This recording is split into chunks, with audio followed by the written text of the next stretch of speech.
Give it up for the Young Professor Matt Graifer.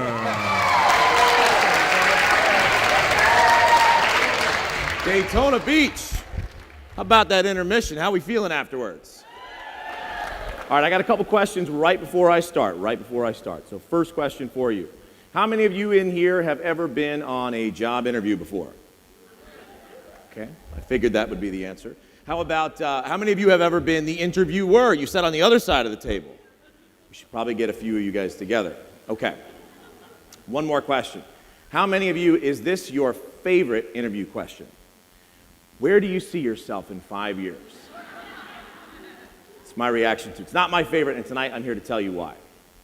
One more question for you. At any point in your life where you have been asked that question, how is your aim? Think back to 5 years ago from right now, August 2017. Are you where you thought you'd be 5 years ago? I'm thinking probably not. Well, how about 5 years before that? No? Then why are we wasting so much time asking and answering this question that no one seems to be able to give an honest answer to? Tonight, I'm here to make the case that the question is ridiculous and we should stop asking it. Because I believe that when it comes to your eventual success, it's not about where you see yourself in 5 years. I think instead the question should be, how do you see yourself in 5 years? So to explain it, I'm going to have you use your imagination.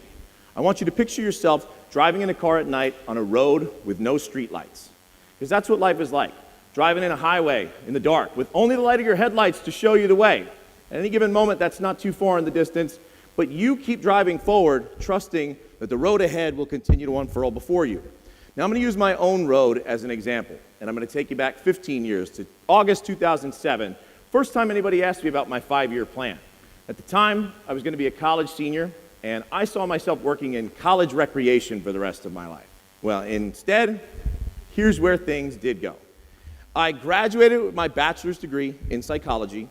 I moved to Illinois to get a master's degree in kinesiology and started some public speaking.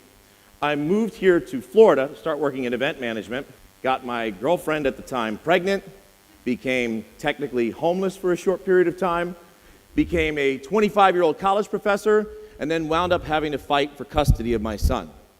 Now, is that where I saw myself 5 years before? No, it was not.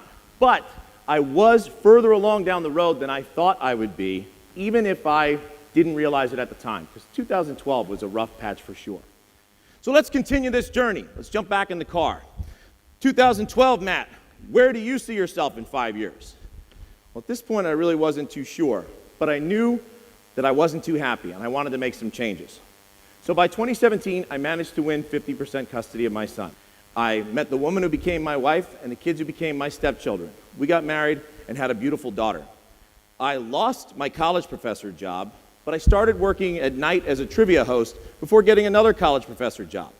At one point, I even had to support my entire family on one income when my wife lost her job at a Catholic school because she was pregnant with our daughter and we weren't married yet.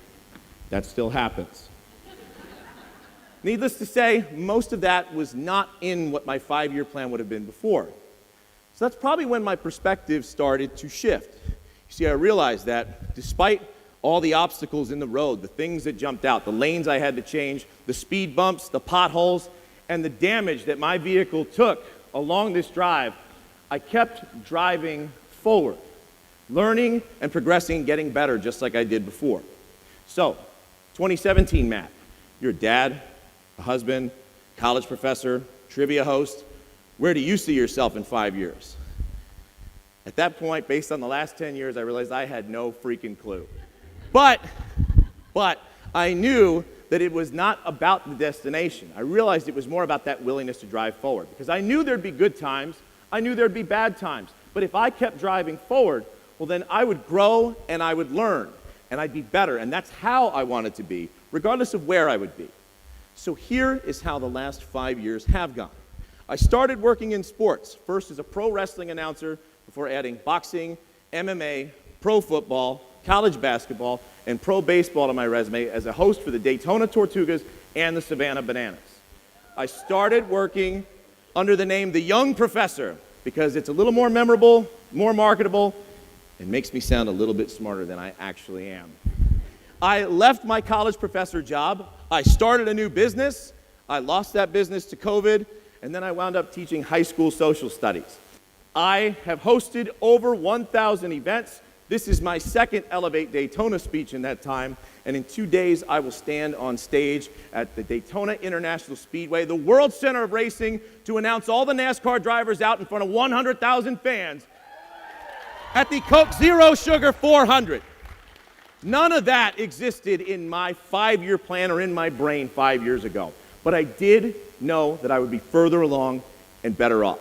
So that's the real answer to that question. Further along and better off. Any other answer is baloney. You don't know where you'll be in 5 years. With the right mindset and the willingness to keep driving, you can definitely figure out how you will be in 5 years.